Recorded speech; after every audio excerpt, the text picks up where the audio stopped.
ඊයේ දෙවනිදා උදේ 10 වෙනකොට දිසාපතිතුමාගේ කාර්යාලයේ උඩ පළාත ප්‍රාදේශීය ලේකම් කොට්ටාසේ මැරිච්ච මිනිස්සු ගාන තිබිච්ච ලේඛනය 19යි නියෝජක කතානායකතුමනි. අපේ සෙට් සිරි එකයි පීපල්ස් ලීසින් එකේ පිටිපස්සේ තිබිච්ච බොඩිස් එකේ එකතුව විතර කීයද කියලා ගණන් හදලා බලන්න. ඊයේ උදේ 10 වෙනකොට දිසාපතිතුමා ගාව මුළු උඩ පළාතේම මැරිච්ච ගාන 19යි. මේවා කියන්න හිටපු ඒවා නෙවෙයි. හැබැයි ආණ්ඩුවේ ක්‍රියාකලාපය මේකට නියෝජක කතානායකතුමනි මේක බරපතල ප්‍රශ්නයක් කියන එක අපි විශේෂයෙන් සිහිපත් කරනවා. මේ විවසනයේදී කඳුනායකයා ප්‍රශ්න ඇති වුණා, ගැටලු ඇති වුණා. ඒවා පිළිබඳව අපි ආණ්ඩුවට චෝදනා කරන්න ආණ්ඩුවට කරන්න පුළුවන් දෙයක් නැහැ. ඒක ස්වභාවික විපතක්, ස්වභාවික හානි. ඒවා පිළිබඳව අපිට තර්කයක් නැහැ. හැබැයි මේ කාරණාව ඇතුළත ඇතිවෙච්ච ගැටලු ප්‍රශ්න ගණනාවක් තියෙනවා නියෝජක කතානායකතුමනි. පළවෙනි දේ තමයි රන්ටමෙන් එළියට යන වතුර ප්‍රමාණය සාමාන්‍යයෙන් වැඩිම වර්ෂාපතනයකදී ගිහිල්ලා තියෙන 3500යි තප්පරයට. හැබැයි මේක මහවැලියෙන් කියනවා 5800කට විතර ප්‍රමාණයකට වැඩි වෙයි කියලා. හැබැයි ඇත්තටම ගියපු ගාන තප්පරයට 7800ක් ඝන මීටර් රන්ටමෙන් එළියට නිකුත් කෙරුණා. එහෙමනම් මේ කාරණාව දැනගෙන හිටියනම් ඇයි අපිට අහිංසක මිනිස්සුන්ට මේ කාරණාව පිළිබඳව දැනුවත් කරන්න බැරි වුනේ? අනික් පැත්තේ නියෝජක කතානායකතුමනි UNDP එකේ රැස්වීම් ටික 27 වෙනිදා තිබිච්ච රැස්වීම් සියල්ල මහවැලියේ අවලංගු කරා 26 වෙනිදා. 27 වෙනිදා උදේ මෙහෙම විවසනයක් තියෙනවා කියලා සියලු ඒ තිබිච්ච රැස්වීම් සියල්ල 26 වෙනිදා අවලංගු කරා. ඇයි බැරි වුනේ ගම්පල නගරයට ගිහිල්ලා එනවුන්ස් කරන්න මෙහෙම ෆ්ලඩ් එකක් තියෙනවා කියලා. තප්පරයට මිලිමීටර් 160ක් ආවොත් එහෙම යට වෙනවා. එදා නිල්ලඹ මාපාංකේ සටහන් වෙනවා තප්පරයට මිලිමීටර් 440යි. 440ක වැස්සක් එනවා නම් 160ට යට වෙන ගම්මාන වලටයි දැනුවත් කරන්නේ නැත්තේ. අපේ නාවල පිටියට උඩින් තියෙන ඉරිගේෂන් එකේ ගේජින් ස්ටේෂන් එක. මේ ගේජින් ස්ටේෂන් එකේ මහවැලි ගඟේ එන වතුර ප්‍රමාණය මනිනවා. මේ වතුර ප්‍රමාණය මැනලා මේක ගම්පල නගරයට එදා කිව්වනම් ඔය මැරෙන්න තිබිච්ච ගානේ 80%ක් එදා බේරෙනවා. හැබැයි ඒ කිසිම දෙයක් සංවිධානය වෙලා ඒව sannivedanaya කරේ නැහැ ගම්පල නගරේ ඉන්න මිනිස්සුන්ට. ඒ නිසා නියෝජක කතානායකතුමනි එහෙමනම් අර නාවල පිටිය උඩින් තියෙන ගේජින් ස්ටේෂන් එක සම්පූර්ණ අකර්මණ්‍යයි. මහවැලියේ එන වතුර ටික බැනලා ඉවරලා නගරේ ඉන්න මිනිස්සුන්ට ඒ පණිවිඩය sannivedanaya කරන්න බැරි නම් ඒ sannivedanaya කරන්න 80%ක් මිනිස්සු ටික අද ජීවත් වෙනවා. ඒක කරගන්න බැරි වුණා. ඔය ගම්පල නගරේ මැරිච්ච හැම ජීවිතයක් වෙනුවෙන්ම මේ ආණ්ඩුව හැටියට වග කියන්න ඕනේ කියන පණිවිඩය නියෝජක කතානායකතුමනි අපි මේ සභාවේදී කියනවා. ඒක වෙන මොනවත් නිසා නෙවෙයි. ස්වභාවිකව කඳුනායක ගිහිල්ලා ප්‍රශ්න ඇති වෙලා ගැටලු ඇති වුණා නම් ඒ පිළිබඳ තර්කයක් නැහැ. නිකන් අහිංසක මිනිස්සු ටික මැරුවා ගම්පල නගරේ හිටපු. කියන්න බැරි වුණා තප්පරයට මිලිමීටර් 160 440ක් වහිනවා 27 වෙනිදා කියලා පණිවිඩය කිව්වේ නැහැ. 30 වෙනිදා නැවත වතාවක් තියෙන කොත්බලේ ඩෑම් එක අරිනවා කියලා මිනිස්සු හිස් ලූලු අත දුවන්න පටන් ගත්තා. කඳු දිගේ දිව්වා. එනවුන්ස්මන්ට් එකක් දෙන්න තිබුණා. ත්‍රිවිල් එක මොකක් හරි ලවුඩ් ස්පීකර් එකකට ගහලා එනවුන්ස්මන්ට් එකක් දෙන්න තිබුණා. සමහර මිනිස්සුන්ට කියලා තියෙන කොත්බලේ ඩෑම් එකේ ඉරි ගිහිල්ලා කියලා. සමහර මිනිස්සු කඳු හොයාගෙන දුවනවා. එවැනි තත්ත්වයක් පහුවෙන උදේ තමයි ගෙවල් වලට ආවේ. ඒනකොට හොරු කඩලා කඩ ටික ගෙවල් ටිකට හොරු කඩලා.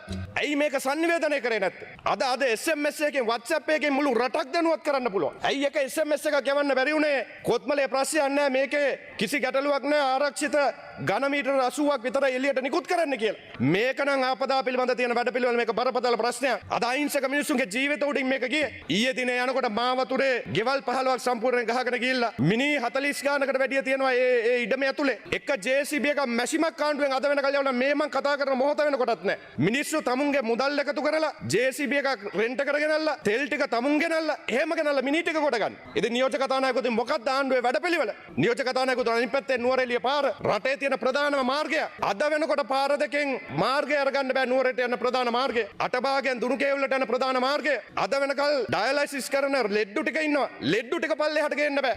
RD එකෙන් PRD එකෙන් මැෂින් එකක් යවලා නැහැ. මේකට තමයි පළවෙනිද කිව්වේ පාර්ලිමේන්තුවේ කතා කරලා දන්න ටික හරි කියලා වැඩපිළිවෙලක් හදපු කියලා. අඩුම ගානේ මේ වැඩපිළිවෙල හදන්න අපේ වචන ටික කියන්න අවස්ථාව ලබා දුන්නේ නැහැ. එතකොට නියෝජක කතානායකතුන් කොහොමද රටක් ඉස්සරහට යන්නේ? බරපතල ප්‍රශ්නයක් මේක සම්පූර්ණයෙන්ම කළමනාකරණය සම්පූර්ණයෙන්ම ගිලිහිච්ච ප්‍රශ්නයක් කියන එක විශේෂයෙන් මේ වෙලාවේදී සිහිපත් කරන්න ඕනේ. 27 වෙනිදා මම මේ නියෝජක කතානායකතුනේ අපි දැක්ක මේ අත්දැකීම් ටික. ගම්පල නගරේ දෙවෙනි තට්ටුවේ තුන්වෙනි තට්ටුවේ ඉන්න මිනිස්සු ටිකට බෝට්ටු ටිකක් දෙන්න කියලා ඉල්ලීමක් කරා. 28 වෙනිදා උදේ බෝට්ටු ටික එනකොට නියෝජක කතානායකතුමනේ 29 වෙනිදා උදේ 6යි. මෙච්චර ෆ්ලඩ් එකක් වෙනවා කියලා දන්නවනම් මෙච්චරට තප්පරයට 400 500ක වැස්සක් එනවා කියලා අඩුම ගානේ අර ඩිංගි බෝට්ටු ටික ගිහිල්ලා තියන්න තිබ්බ ගම්පල නගරේ කිට්ටුව.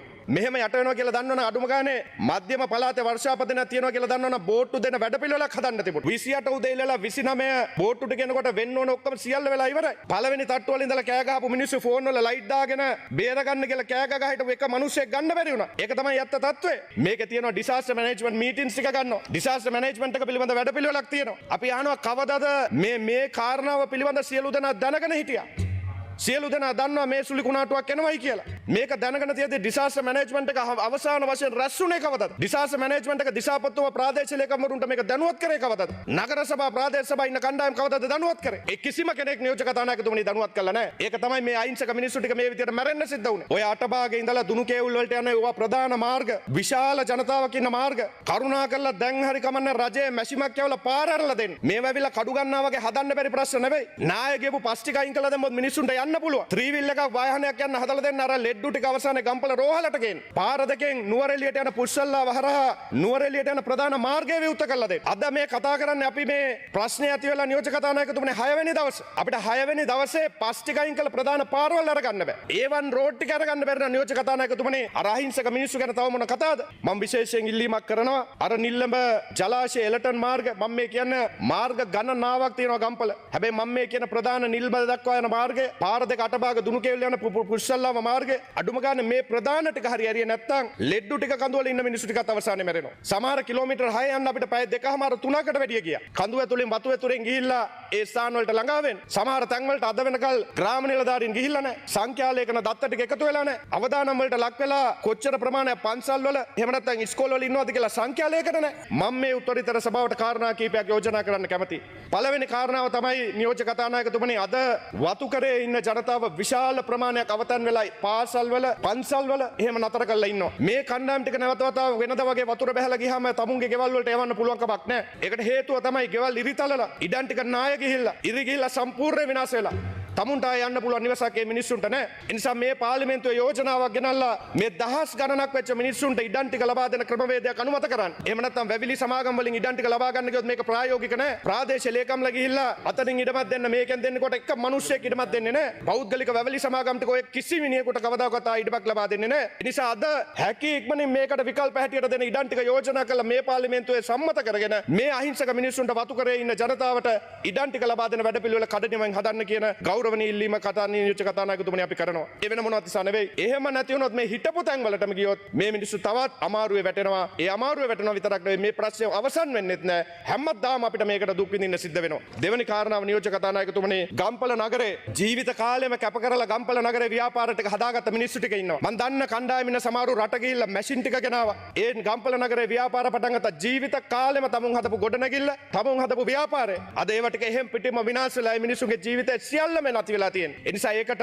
සහන ණය දෙන ක්‍රමවේදයක් හදන්න. ගම්පල නගර විතරක් නෙවෙයි මහනුවර දිස්ත්‍රික්කයේ මේ වගේ ලංකාව පුරා අවදානම් වෙච්ච ප්‍රශ්න වලට මුහුණ දීපු පිරිසට මොනවා හරි සහන ණය ලබා දෙන ක්‍රමවේදයක් අවුරුද්දකවත් ග්‍රේස් පීරියඩ් එකක් දීලා මුදල් ටික ලබා දෙන ක්‍රමවේදයක් රාජ්‍ය බැංකු ටික කඩලා BOC වේවා රාජ්‍ය බැංකු ටික යම් ප්‍රමාණයක් ඒකාබද්ධ කරගෙන මේ අහිංසක කඩා වැටිච්ච මිනිස්සුන්ට මුදල් ටිකක් දීලා නැවත වතාවක් ඔවුන්ගේ ජීවත් වීමේ ක්‍රමවේදයේ ඒ ව්‍යාපාරයව සාමාන්‍යකරණය කරන්න වැඩපිළිවෙලක් හදන්න කියලා අපි ඉල්ලීමක් කරනවා. මේක එහෙ ඉන්න සංවර්ධන කමිටුවට දිස්ත්‍රික් ඒ සම්බන්ධීකරණ කමිටුවට ලාල්කාන්ත ඇමතුමාට තනි කෙනෙකුට මේක ගොඩ දාන්න පුළුවන් ප්‍රශ්නයක් නෙවෙයි. පාලම් ටික හදන්න විතර බිලියන ගාණක් යනවා. පැති බැමි ටික ගහන්න විතර මහ විශාල මුදලක් යනවා. අපි සාමාන්‍ය දකින හිතනවට වැඩි එහා ගියපු බරපතල අර්බුදයක්. ඒ නිසා මුදල් අමාත්‍යාංශ මුදල් අමාත්‍යාංශ වැල්ශීර්ෂ සාකච්ඡාවට ගෙන්න වෙලාවේදී මේකට වෙනම අර මුදලක් වෙන් කරලා මහනුවර දිස්ත්‍රික්ක මේ ආපදාවෙන් ගලවා ගැනීමේ සංවර්ධනය කිරීමේ කඩිනම් වැඩපිළිවෙලක් හැටියට ක්‍රියාත්මක කරන්න කියන ගෞරවණීය ඉල්ලීම කරනවා. ඒ නිසා නියෝජක කතානායකතුමනි මේ වැඩපිළිවෙල තුන ශනිකෙන් මේ පාර්ලිමේන්තුව තුළ